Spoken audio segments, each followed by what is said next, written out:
La definition of ready, c'est une mauvaise idée. Avoir une définition du prêt. On t'explique dans cette vidéo pourquoi c'est un concept plus dangereux qu'autre chose. Et comme on aime bien aller au bout des choses et pas juste passer des messages simplistes, on t'expliquera aussi en fin de vidéo quand et pourquoi cet outil peut parfois être utile. Pour que si tu utilises la definition of ready, que ce soit à bon escient. En fin de vidéo, tu sauras ce qu'est la definition of ready, la DOR, tu auras compris pourquoi elle est dangereuse, de quoi il faut se méfier, et tu seras également capable de l'utiliser uniquement quand elle est pertinente. La définition du prêt, généralement appelée sous son nom anglais Definition of Ready, qu'on abrège en DOR, DOR, ça fait partie de ces très nombreuses pratiques agiles qu'on associe à Scrum, mais bah non, ces choses-là n'en font pas partie. Et ces choses comme la DOR sont donc de fait optionnelles quand on fait Scrum. Pour une équipe Scrum, il n'y a rien d'obligatoire à avoir une DOR. Tu peux t'en passer et comme pour la plupart des pratiques, il vaut mieux de toute façon d'abord essayer sans et ensuite tester les pratiques ou les intégrer progressivement si on détecte par exemple qu'elles pourraient spécifiquement nous être utiles. On le détecte donc expérimentalement, empiriquement. Alors la definition of ready, c'est quoi? En Scrum, il y a la definition of done, la définition du terminé, qui est une liste de critères à satisfaire pour dire que quelque chose est terminé.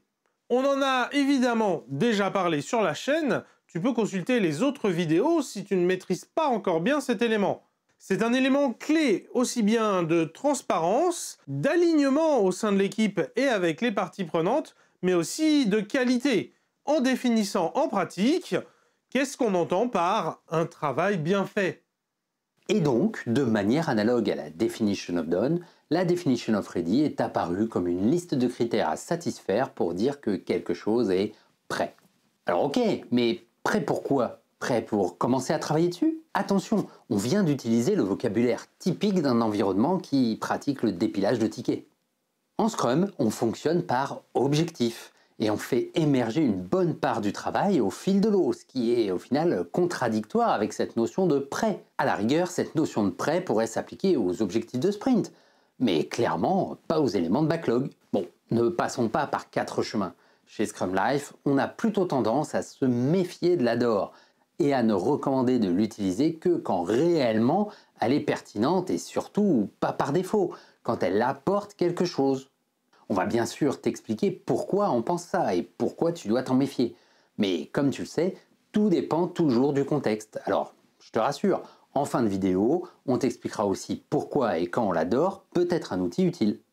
Tout d'abord, la definition of ready est selon nous superflue. Une manière simpliste de définir la DOR, c'est d'aider l'équipe à répondre à la question suivante. Est-ce que l'équipe sera capable de terminer cet élément de travail? Est-ce que l'équipe est confiante dans le fait qu'elle pourra terminer cet élément de travail?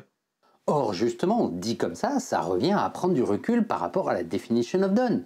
Est-ce que l'équipe sera capable de terminer réellement le travail en respectant la definition of done? Est-ce que l'équipe est confiante dans le fait qu'elle pourra terminer réellement le travail en respectant la DOD? Trop souvent, les équipes oublient que l'utilité de la definition of done commence dès le début du sprint. C'est pas quelque chose qu'on regarde à la fin. Dès le sprint planning, dès le début, l'équipe connaît la cible à atteindre pour le travail à faire. Et donc, charge à l'équipe d'en tenir compte lorsqu'elle fait son sprint planning. Et en Scrum, on pourrait insuffler l'utilisation du definition of done en sprint planning, comme ça par exemple. Et on en termine avec la gestion des incidents. Voilà, on a notre plan pour le sprint. Vous avez pensé à regarder la definition of done? C'est-à-dire, tu veux dire quoi par là? Eh bien que vous vous sentez confiant avec le plan qu'on a esquissé. Ça suppose de réellement, complètement finir les choses, pas les faire à moitié. Bref, de respecter la definition of done. Aussi, je vous propose de passer en revue la definition of done pour bien s'assurer qu'on a une vision complète du travail à faire. Et confirmer une dernière fois le plan avant de clôturer le sprint planning. Ok, je vois ce que tu veux dire. Bon, allons-y. Ah ouais, attends, voilà. J'ai la definition of done là sous les yeux et bah ouais, effectivement, moi j'avais oublié ça. On a noté qu'il fallait écrire la documentation utilisateur pour considérer ces données. Hein. Ah mais c'est vrai, ça va nous prendre un temps fou ça. En plus, avec le sprint goal qu'on s'est donné, on est en plein dedans. Bon, je crois qu'il va falloir revoir nos objectifs à la baisse pour ce sprint, pour que ça reste réaliste. Dans cet exemple, on voit bien l'importance de la definition of done en sprint planning. Par contre, pas besoin de definition of ready.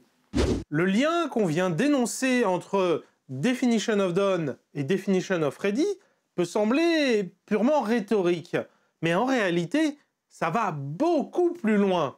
Concrètement, prenons l'exemple d'une équipe qui se pose la question suivante en sprint planning.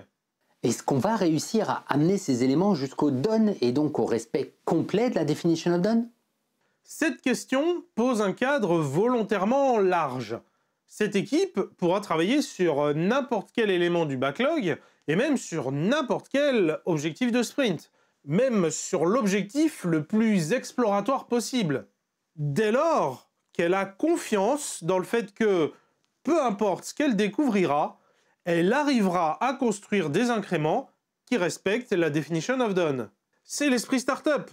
C'est se demander quelle est la bonne chose à faire, puis tout mettre en œuvre pour le faire, sans se soucier des process ou autres à suivre, car c'est bien là le plus grand danger de la definition of ready, que ça devienne une véritable entrave à l'équipe, une entrave au produit, une entrave à l'innovation, que ça devienne avant tout un process à respecter. Le véritable risque de la DOR, c'est d'insuffler, de reproduire ou d'imposer un fonctionnement en cascade avec des phases de développement et de validation explicites. Le tout maquillé avec du blush agile, quoi. Ah, c'est bon, on a une DOR, on est agile. Alors qu'en fait, non. On a juste mis des noms à la mode sur les anciens process. Encore une fois, rappelons qu'un sprint en Scrum, c'est censé être un conteneur mélangeant exploration des problèmes et construction de solutions. Une DOR, ça risque surtout d'empêcher cette dynamique orientée objectif, orientée vers les impacts business et orientée vers les problèmes utilisateurs à résoudre. Et tout simplement d'encourager un mode de fonctionnement de dépilage de tickets. En continuant de tirer cette ficelle, on en arrive à se demander si l'existence même d'une definition of ready n'est pas révélatrice d'un certain mode de fonctionnement dans l'organisation, d'une certaine culture. En demandant si une DOR existe et en l'examinant si c'est le cas, on pourrait en dire beaucoup sur l'organisation et son mode de fonctionnement. Par exemple, dans le cadre d'un audit ou d'un entretien d'embauche, c'est sûrement l'une des premières choses à regarder quand tu arrives en mission. Donc chez vous, impossible pour l'équipe de se mettre au travail tant qu'on n'a pas un visuel complètement finalisé et validé par l'ensemble de la direction. Dites-moi, je suppose que l'équipe n'a pas grand-chose à dire sur le produit, non? C'est un moyen concret pour jauger où se situe l'équipe et l'organisation sur l'échelle de la bureaucratie, qui va de se demander à chaque instant quelle est la bonne chose à faire, à respecter le process sans réfléchir, en passant par pas à l'aise avec l'incertitude. Bien sûr, la bureaucratie est une des entraves principales à l'agilité. Il faut faire la bonne chose et collaborer ensemble pour y arriver.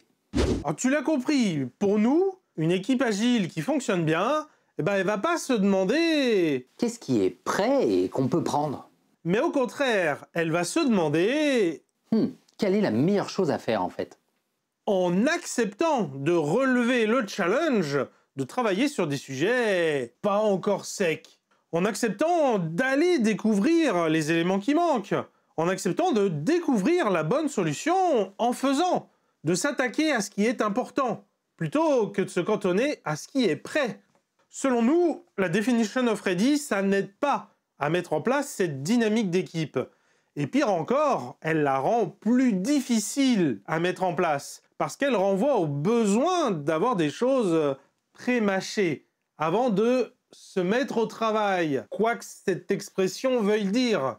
Parce que justement, cette impression, elle illustre que c'est pas du travail de chercher quelle est la bonne chose à faire, ou en tout cas, que c'est pas le travail de l'équipe. Mais cependant, il y a tout de même des situations dans lesquelles la DOR est utile. Il s'agit du cas des dépendances externes envers d'autres équipes. On en avait parlé lors d'une précédente vidéo. Dans une organisation où une équipe dépend du travail d'une autre équipe, bah, c'est généralement une mauvaise idée de se mettre au travail tant que l'équipe dont on dépend n'a pas fini sa partie au préalable. Dans ce cas, la notion de ready, elle est pertinente. Et la door permet de limiter l'optimisme de l'équipe. Mais aussi, et peut-être surtout, la pression du management. En n'allant pas au casse-pipe sur un sujet bien trop risqué parce que dépendant d'une entité externe à l'équipe. Dans ce cas de figure, l'équipe aura beau avoir une superbe dynamique et le meilleur état d'esprit du monde, eh bah, c'est hors de son contrôle, hein. Se lancer par exemple sur l'intégration d'un module dont la livraison ne dépend pas de l'équipe, c'est un danger maximal. Alors bien sûr, si c'est récurrent, il faut retravailler l'organisation pour limiter ces dépendances.